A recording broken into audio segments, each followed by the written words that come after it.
The rain battered the windows of my Brooklyn apartment, a relentless drumbeat that matched the pounding in my chest. I stared at the divorce papers on the coffee table, the ink smudging where my tears had fallen. Ethan, my husband of 3 years, wanted out not just of our marriage, but of me, for someone I never could have imagined, my own brother, Caleb. It was a Tuesday night when Ethan sat me down, his hazel eyes avoiding mine as he pushed the papers across the table. "James, we need to talk," he'd said, his voice clipped, like he was closing a business deal. I thought he was stressed about work again. His tech startup had been bleeding money, but then he said it. "I'm in love with Caleb. I want a divorce so we can be together." The words hit like a freight train.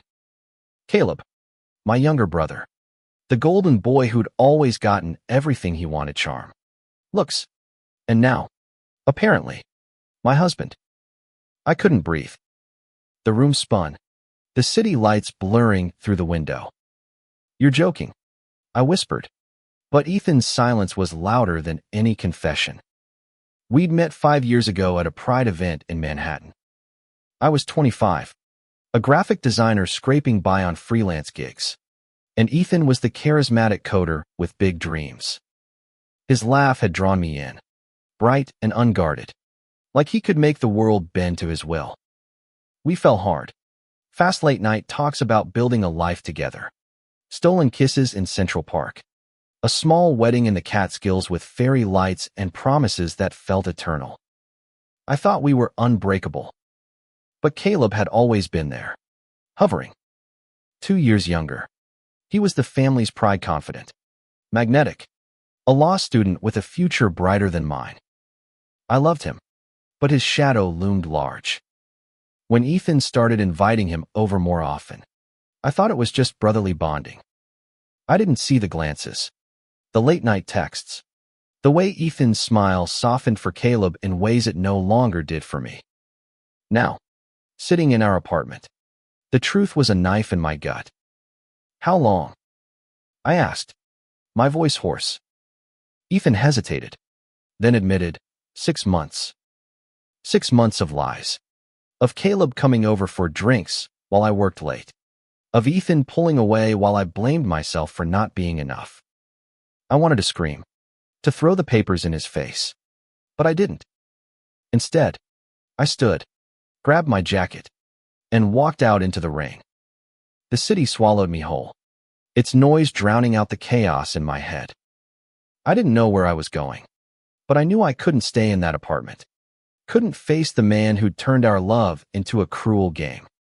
I ended up at a diner on 7th Avenue.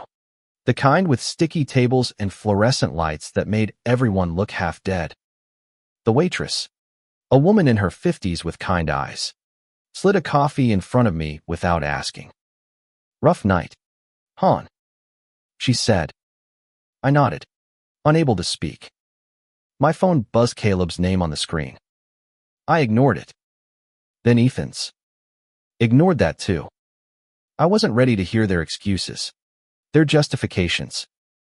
Not yet. The divorce papers were still in my pocket, folded and damp. I pulled them out, staring at Ethan's signature, so neat and final. But something in me stirred a spark of defiance. I'd spent years building a life with Ethan, sacrificing freelance jobs to support his startup, moving to this overpriced city for him. I wasn't going to let him and Caleb rewrite my story. I opened my phone and texted my best friend, Mia, a fiercely loyal bartender who'd seen me through every heartbreak. "Ethan wants a divorce. He's in love with Caleb." Her reply came in seconds. "WTF. Come to my place. Now." I paid for the coffee and stepped back into the rain, the city's pulse urging me forward. Ethan thought he could discard me, but I wasn't done yet. I'd find a way to take back control. Mia's apartment in Queens was a mess of vinyl records and half-dead plants, but it felt like a sanctuary. She poured me a whiskey and listened as I spilled everything: the betrayal, the papers, the way Ethan's words had carved out pieces of me. "He doesn't get to win," Mia said, her voice sharp. You're not some pawn in his game. James, you're stronger than that. She was right. I'd always been the quiet one. The one who fixed things. Who made peace. But not this time. I didn't know how yet. But I'd find a way to walk away from Ethan's cruel game, not broken, but whole. I spent the night on Mia's couch. The city humming outside. Plotting my next move. Caleb and Ethan thought they'd won. But I was just getting started. The next morning, sunlight sliced through Mia's mismatched curtains, stinging my eyes. I hadn't slept. Not really, just drifted in and out of a haze where Ethan's words looped like a bad song. I'm in love with Caleb. My phone was a minefield of missed calls, 10 from Ethan, 5 from Caleb, and a voicemail I didn't dare play. I wasn't ready to hear their voices, to let their excuses burrow deeper into my wounds. Mia shoved a mug of black coffee into my hands. You look like hell, she said, her bluntness a comfort. What's the plan, James? You can't just sit here stewing. I didn't have a plan. Not yet. But her words lit a fire. I couldn't let Ethan and Caleb dictate the end of my story. I needed to understand how it had come to this, to unravel their betrayal before I could decide my next step. I started with what I knew. Ethan's startup, CodeZap, was his obsession. He'd poured everything into a tour savings, my freelance income, countless late nights. Caleb had been around more in the last 6 months, supposedly helping with legal contracts. But now I wondered what else they'd been doing behind my back. I opened my laptop, my fingers trembling as I logged into Ethan's cloud drive. We'd shared passwords early in our marriage, a gesture of trust one now regretted.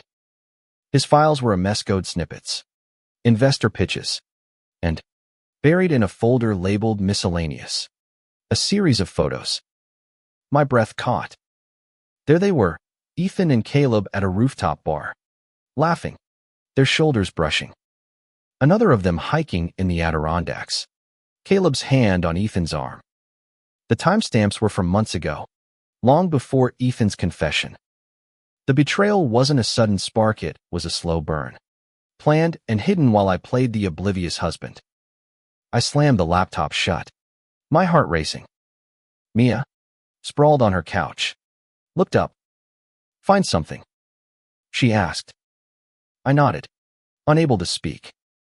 The photos weren't just proof, they were a map of their deceit, a timeline that mocked every moment I'd thought we were happy. I needed to know more, to confront this head-on, but not yet. First, I had to protect myself. I called my bank, my voice steady despite the storm inside. I need to freeze our joint account, I told the representative. Ethan had been draining it for CodeZap, and I wasn't about to let him walk away with everything. The process was quick, too quick, like I was erasing years of shared dreams in a single call. Next, I texted my lawyer friend, Sam, who promised to look over the divorce papers. Don't sign anything yet, he warned. You need leverage. Leverage. The word stuck with me as I left Mia's and headed to a coffee shop in Williamsburg. I needed space to think, to plan. The place was packed with hipsters and laptops, the air thick with espresso and ambition. I ordered a latte and opened my phone, scrolling through old texts from Ethan. His words used to be warm, playful, but now they felt like a script. Each, I love you, a lie to keep me in the dark. Then I saw a message from Caleb, sent weeks ago, that I'd overlooked. Meet me at Ethan's office tonight. We need to talk about the future. The future. My stomach twisted. They'd been planning this, plotting their life together while I was still in the picture. I saved the message, my mind racing. Ethan's office was my next stop. If there were answers, they'd be there. CodeZap's office was a sleek loft in Dumbo, all glass and exposed brick. I hadn't been there in months. Ethan always said my visits disrupted the vibe. Now I saw why. The receptionist, a guy named Leo, recognized me and waved me in, oblivious to the storm brewing. Ethan wasn't there, But his desk was a gold mine, sticky notes with Caleb's handwriting, a calendar marked with their meetings, and a USB drive labeled personal. I pocketed the USB, my pulse hammering. This wasn't just about divorce, Anna Maria. It was about understanding how far they'd gone, how much they'd hidden. As I left, my phone buzzed again. Ethan, where are you? We need to talk. I didn't reply. Let him squirm. I was done playing by his rules. Back at the coffee shop, I plugged the USB into my laptop. Password protected, of course. But I knew Ethan's habits. His passwords were always variations of his dog's name from childhood. 3 tries, and I was in. The files were a mix of CodeZap documents and personal emails, including a thread between Ethan and Caleb. I opened one, my hand shaking. James suspects nothing. Ethan had written, "Once the divorce is final, we can move forward. The startup's valuation is climbing, perfect timing." Caleb's reply was worse. "He'll get over it. He always does. Let's focus on us." I felt sick, but I kept reading. They'd planned everything: divorce, marriage, even using CodeZap's success to fund their new life. I wasn't just a husband to Ethan. I was a stepping stone. But they'd underestimated me. I wasn't the quiet, accommodating James they thought they knew. I saved the emails, forwarded them to Sam, and started drafting a plan. Ethan wanted a game. I'd play, but on my terms. The USB drive burned a hole in my pocket as I walked through Brooklyn, the city's pulse sinking with my anger. Those emails weren't just betrayal, they were a blueprint for Ethan and Caleb's future, built on my ruins. I wasn't going to let them erase me, but I needed to be smart, not reckless. Revenge was tempting, but I wanted something better: justice, and maybe a little redemption. I met Sam at a dive bar in Park Slope, its dim lights hiding the storm in my eyes. He was in his early 30s, sharp as a tack, with a knack for cutting through legal jargon. I slid the USB across the table. "Everything's on there," I said. "Emails, plans, proof they've been scheming for months." Sam raised an eyebrow, plugging the drive into his laptop. As he read, his jaw tightened. "This is gold, James. They're banking on you folding. You're not, are you?" "No," I said, my voice steady for the first time in days. "But I don't just want to win. I want them to feel what they've done." Sam nodded, his fingers flying over the keyboard. "We can use this to negotiate the divorce. Ethan's startup is tied to your assets. Your freelance money funded it. We'll demand a fair share, maybe more." He paused, meeting my eyes.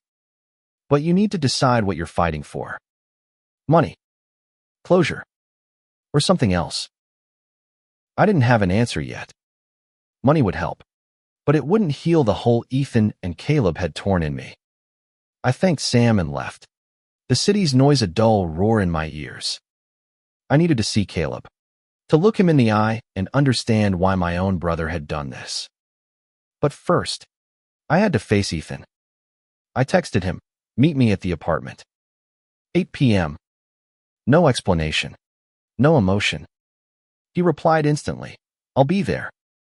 I spent the day preparing, going over the emails, saving screenshots, and talking to Mia for moral support. "Don't let him gaslight you," she warned. "He'll try to make you feel like the bad guy."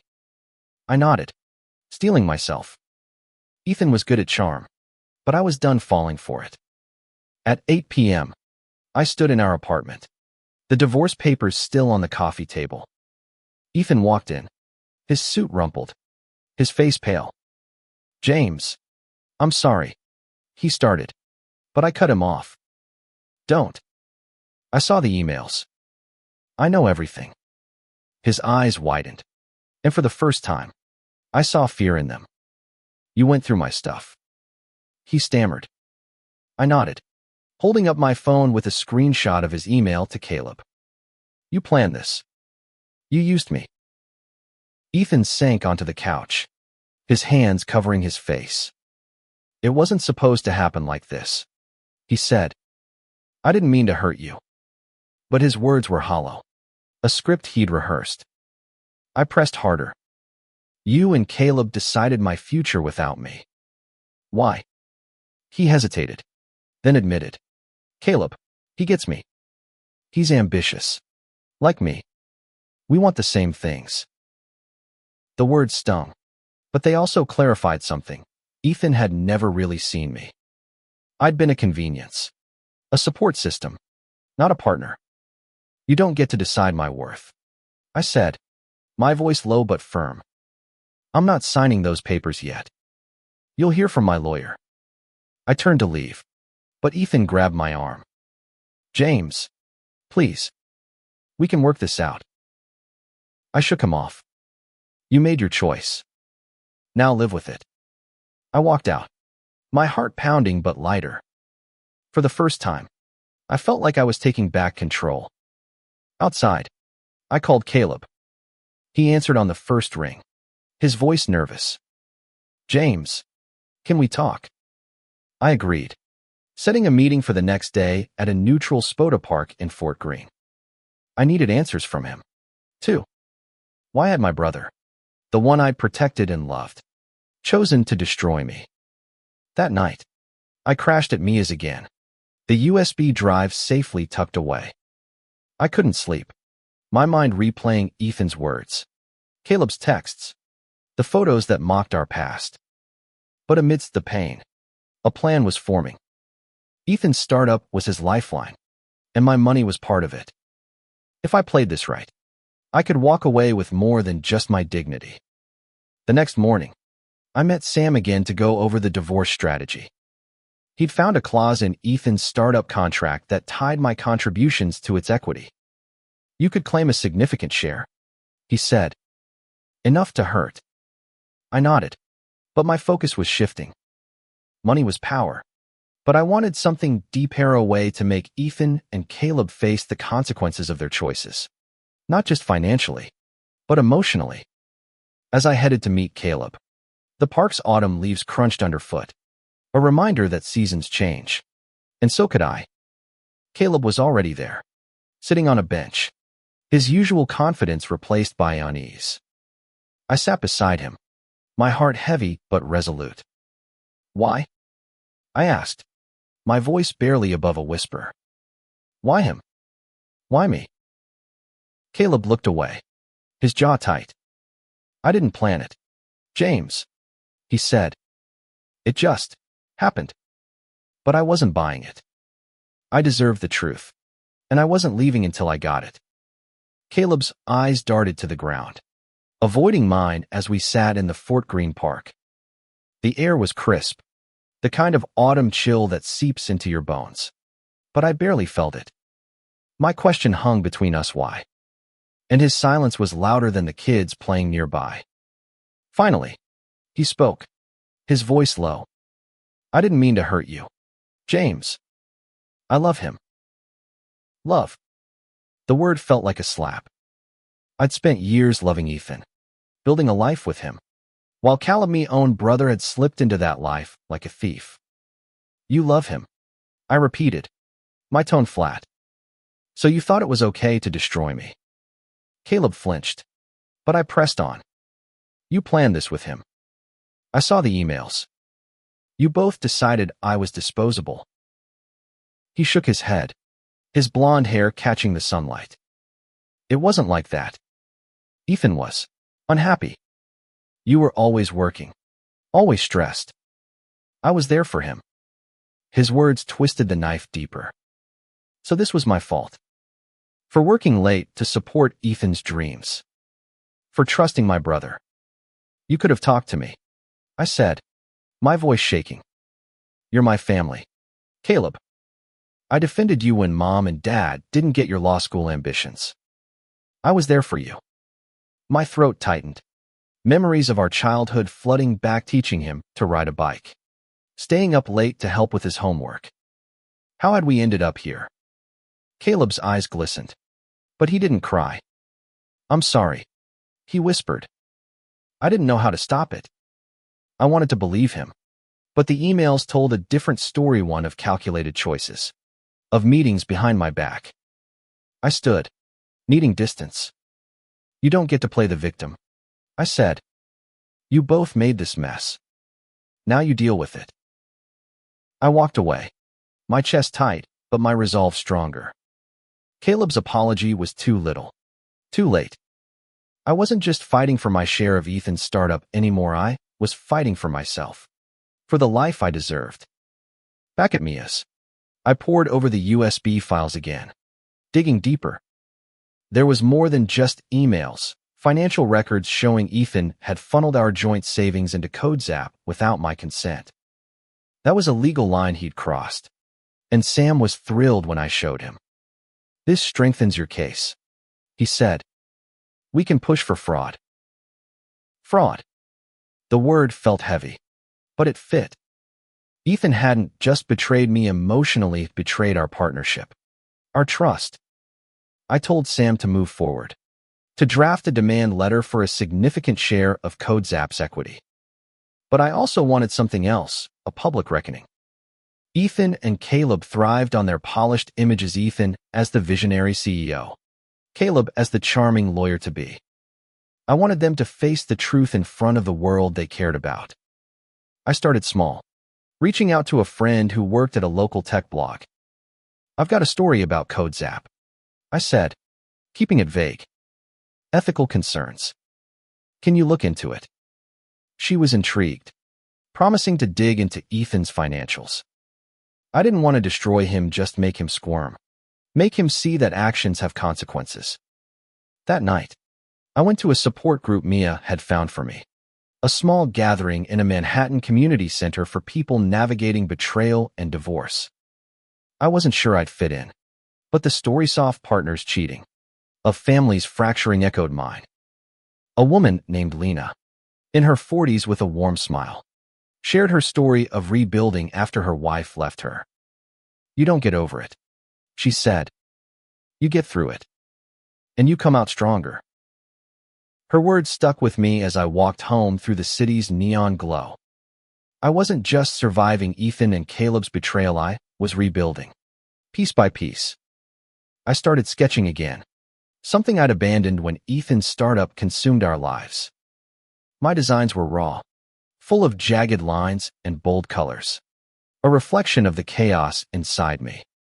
But they felt alive, like I was reclaiming a part of myself. The next day, Sam called with news. Ethan's lawyer had responded to our demand letter, offering a settlement. It was decent, half of our joint assets and a small share of CodeZap, but not enough. They're trying to buy you off, Sam said. Push harder. I nodded. Push harder. I wasn't signing anything until Ethan and Caleb faced the full weight of their choices. As I hung up, my phone buzzed with a text from an unknown number. Meet me at the High Line tomorrow. 3 p.m. We need to talk. No signature, but I knew it was Caleb. He wasn't done trying to justify himself. I agreed, not because I wanted his excuses, but because I wanted him to see Minute the broken brother he expected, but the man who was fighting back. The High Line was crowded with tourists and joggers, the city sprawling below like a living map. I spotted Caleb near a bench, his face pale, his hands fidgeting. This time, I wasn't going to let him off easy. I was ready to rewrite the rules of this game. The High Line buzzed with life, tourists snapping photos, couples strolling hand in hand, but to me, it was just me and Caleb, two brothers caught in a storm of our own making. He stood by a railing, his usual confidence gone, replaced by a nervous energy that made him look younger, almost like the kid I'd once protected. But I wasn't here to save him this time. I was here to take back my power. James, he started, his voice shaky. I know you're angry. I don't blame you. I crossed my arms, letting the silence stretch. He shifted, glancing at the city below. I didn't mean for this to happen. Ethan and I, it just grew. I tried to stop it. But, stop. I cut in, my voice sharp. You didn't try hard enough. You chose him over me. Caleb, you chose to lie, to plan, to let me think everything was fine while you and Ethan built your little fantasy.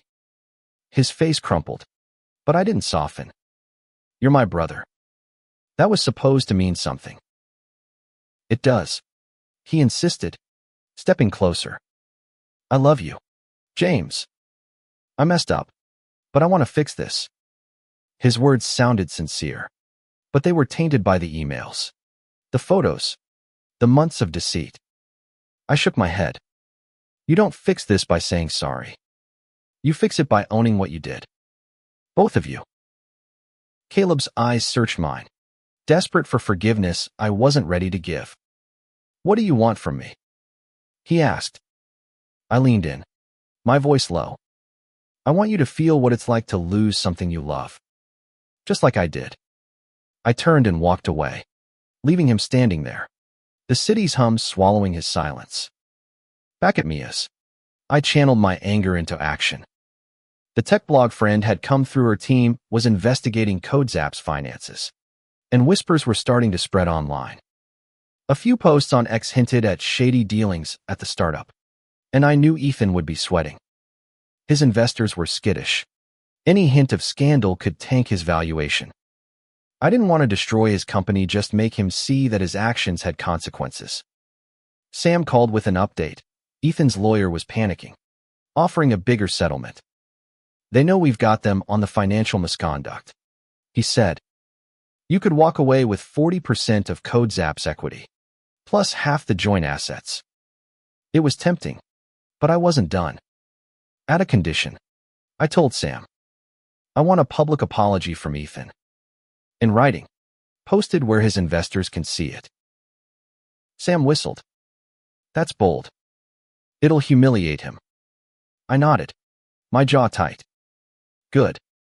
Ethan had humiliated me in private, plotting with Caleb while I played the fool. Now it was his turn to face the music. That night, I went back to the support group. Lena, the woman from before, noticed my tension and pulled me aside. You're carrying a lot, she said, her voice gentle.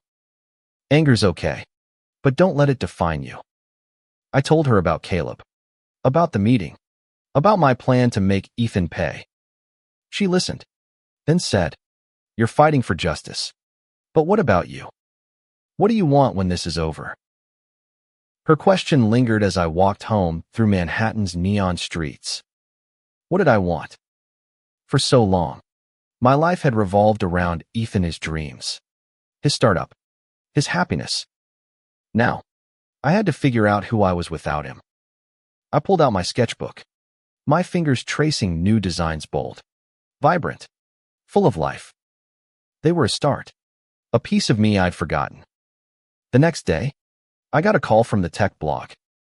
They'd found evidence of Ethan's financial missteps, moving money without my consent, fudging reports to impress investors. They were ready to publish, but they needed my go-ahead. I hesitated. This could ruin Ethan, maybe even Caleb. Was that what I wanted? I told them to hold off, just for a day. I needed to think. That evening, Ethan texted, Can we meet? Please. I'll do anything. I agreed, but not at the apartment. I chose a quiet cafe in the West Village. Neutral ground. When he arrived, he looked wrecked, dark circles under his eyes, his usual polish gone. James, he said, his voice breaking. I messed up. I'll give you whatever you want in the divorce. Just don't destroy CodeZap. I leaned back, studying him. This was the man I'd loved, the one I'd built a life with. Now he was begging, not for me, but for his company. You don't get to dictate terms anymore, I said. You and Caleb made your choices. Now I'm making mine. I left him there, his head in his hands, and walked into the night, feeling lighter than I had in weeks. Back at Mia's, I made a decision. I'd push for the settlement, the apology, and the equity, but I wouldn't greenlight the blog post yet. I wanted Ethan and Caleb to sweat, to wonder how far I'd go. This wasn't just about money or revenge anymore. It was about showing the man myself that I was stronger than their betrayal. The cafe meeting with Ethan left a bitter taste, but it also sharpened my focus. He wasn't the man I'd married, not anymore. The Ethan I loved had been a mirage, and Caleb's betrayal had shattered the last of my illusions. Now, I was rewriting my story, and it wasn't about them anymore. It was about me. I spent the next morning with Sam, finalizing the divorce demands. We settled on 40% of Code Zap's equity, half our joint assets, and the public apology posted on Ethan's LinkedIn, where his investors and colleagues would see it. "This'll sting," Sam said, grinning. "But it's fair. You funded his dream. James, you deserve this." I nodded, but the victory felt hollow. Money and apologies wouldn't erase the past. Still, they were a start. I started sketching more, pouring my pain into designs that felt like a rebellion. My latest paise, vibrant mural of a phoenix rising from a shattered city, caught Mia's eye. "This is incredible," she said, holding up my sketchbook. "You should show this to someone." She connected me with a gallery owner in Chelsea, a woman named Rosa who loved bold, emotional art. I sent her a few scans, nervous but hopeful. An hour later, she emailed back, "Your work has soul. Let's talk about a show." A show. The idea felt like a lifeline, a chance to reclaim a piece of myself I'd buried for Ethan. I threw myself into creating, sketching late into the night at Mia's.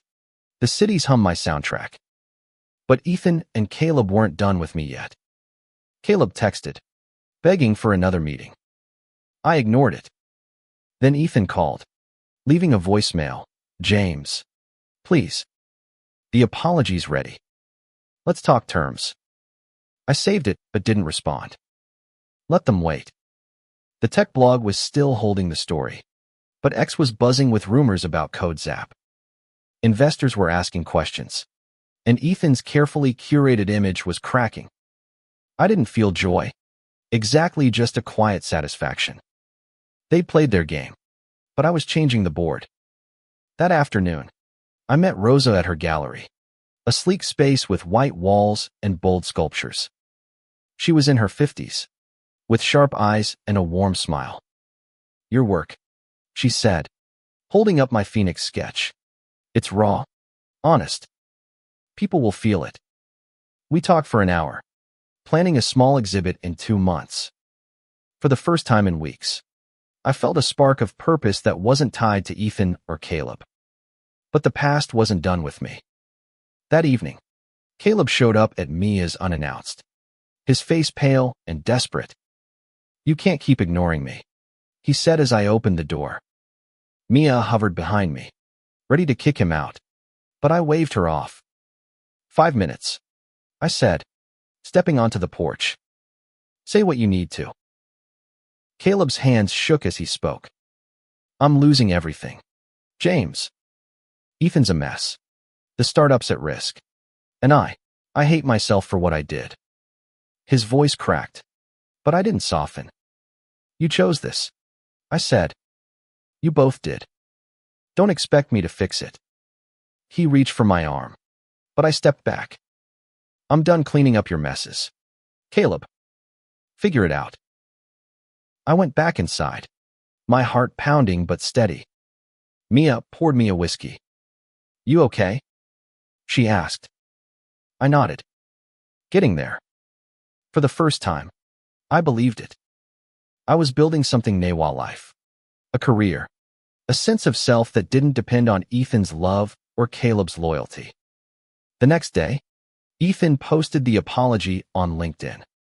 It was short but damning. "I made mistakes in my personal and professional life, including misusing joint funds. I'm sorry for the pain I caused, especially to my husband, James." The comments exploded: shock, support, and plenty of shade. His investors would be livid, but I didn't care. I'd gotten what I wanted: accountability. Sam called to confirm the settlement was moving forward.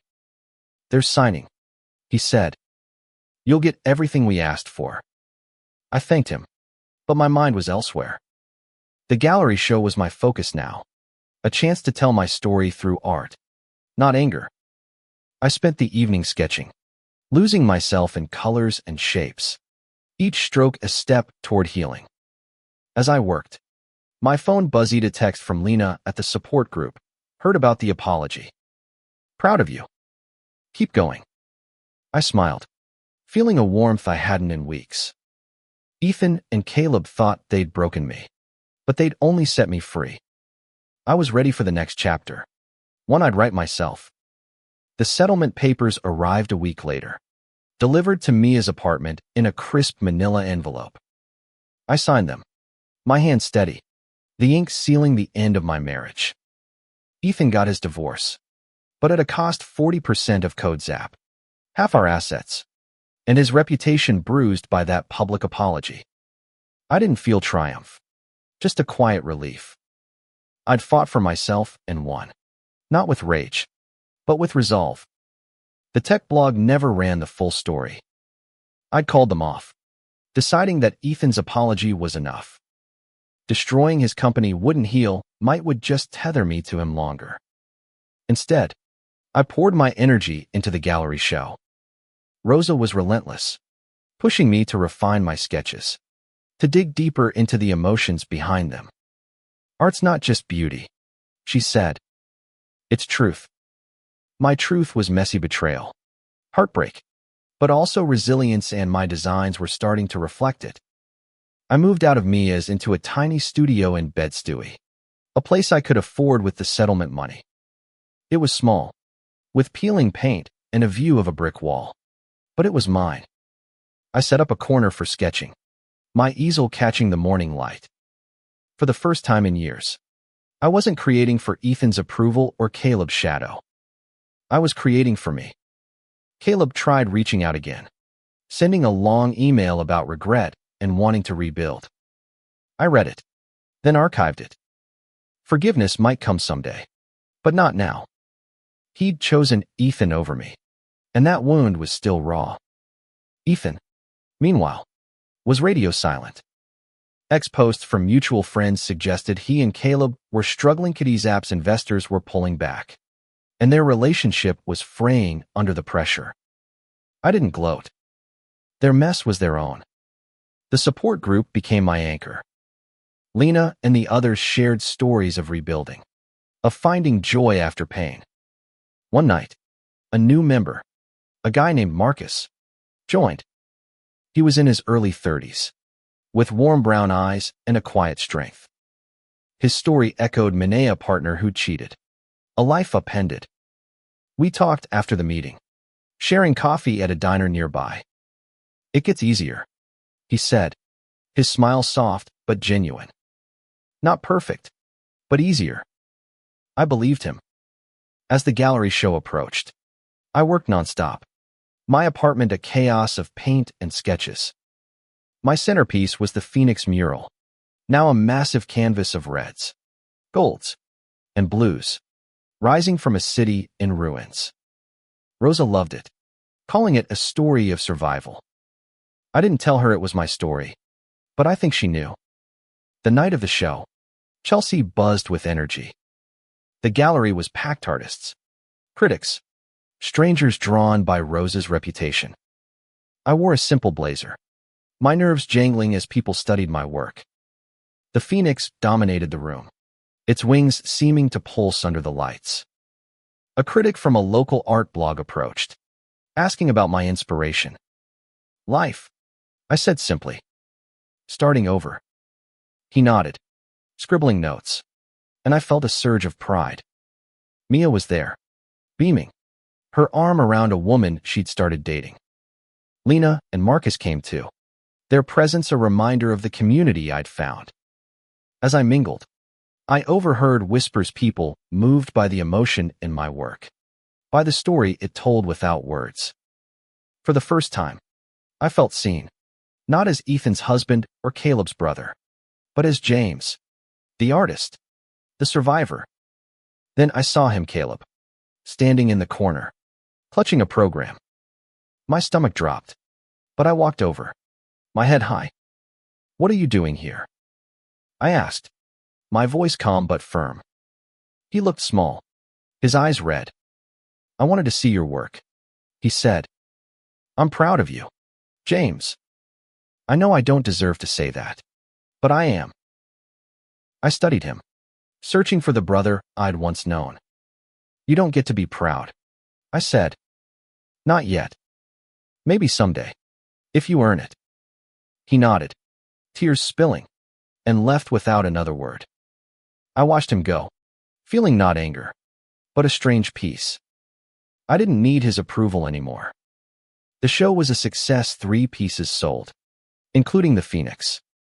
Rosa pulled me aside, offering a residency at a small art collective in upstate New York. "You've got something special," she said. "Don't stop." I promised I wouldn't. As I left the gallery, the city sparkled, its lights a promise of new beginnings. I was no longer the man Ethan and Caleb had tried to break. I was something more. The upstate residency was a leap, but I took it.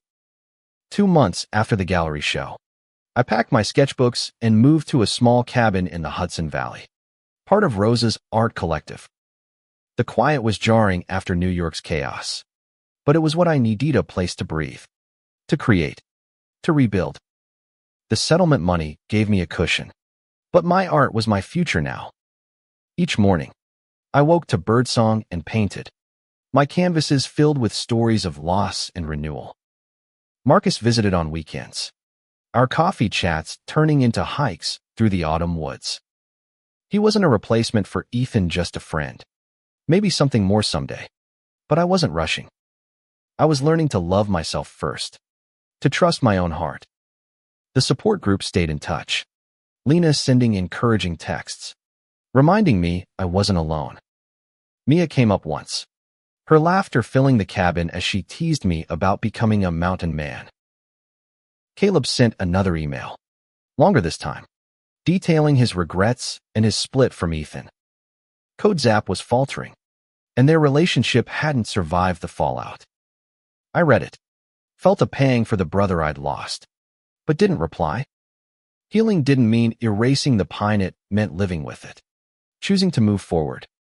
I wasn't ready to let Caleb back in, but I left the door cracked, just a sliver. Ethan faded into the background. Ex-post suggested he'd moved to San Francisco, chasing new investors, a new life. I didn't care. He'd been a chapter, not the whole book. My art was gaining traction. Another gallery reached out, interested in a solo show. I said yes, my confidence growing with each brushstroke. One evening, as snow dusted the cabin, I finished a new Paisea self-portrait, not of my face, but of my journey, a figure standing at a crossroads. One path dark and tangled, the other bright, open, stretching toward a horizon. It wasn't perfect, but it was honest. Rosa saw it and smiled. "This is you," she said. "Not the man they tried to define, but the one you're becoming." I thought about Ethan and Caleb, about the divorce papers, the emails, the betrayal. They'd wanted me to crumble, to step aside for their story. But I'd logged out of their game, quietly, deliberately, and built my own. The pain was still there, a scar I'd carry, but it didn't own me. I did. As I stood in the cabin, paint on my hands, the future felt vast, not frightening. I wasn't just surviving, I was thriving. The city, the betrayal, the heartbreak, they'd shaped me, but they didn't define me. I was James, the artist, the brother, the man who'd chosen himself. And that was enough.